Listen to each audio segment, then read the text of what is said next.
We're here in Inglewood School and we're seeing an activation of the EverFi Cumberland Financial Education Programme.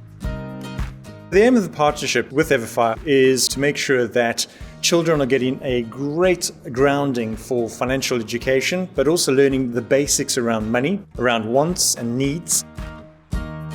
So we've been learning how to save your money and use your choices correctly, like with what you've got and how you spend it. Learn about ways to save, ways to spend, and why we need to be careful about what we're spending our money on and why. We started the partnership last year and have successfully been in over 25 schools in the first year.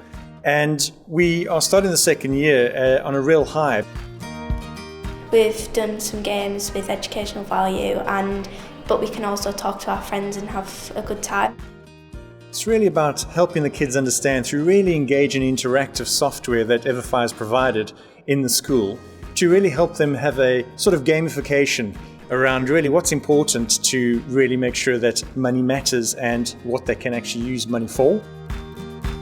Today's workshop's been really valuable. It's about the building blocks of real life, and I think at the age that they are, they're very much able to engage in this kind of workshop. It's been very interactive. You're learning like the good life choices as well as like learning how to save up your money.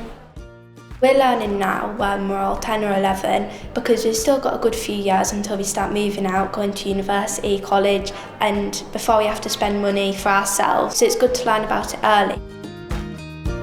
There are a couple of things that we really looked at when we were partnering with EverFi. One, making sure we create a real difference in the children's lives around financial education and learning about money. But also within the business, as part of our purpose, is really to make sure that we have an impact in the community, but in a really obvious way that we deliver, not just stories, but it's about story doing as well, not just storytelling.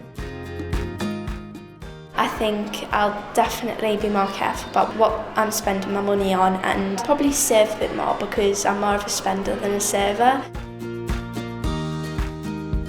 I'm really impressed with the programme today. It's been fantastic to be here, interacting with the kids, seeing what they're doing and what they're learning and the impact it could potentially have in their lives is really humbling.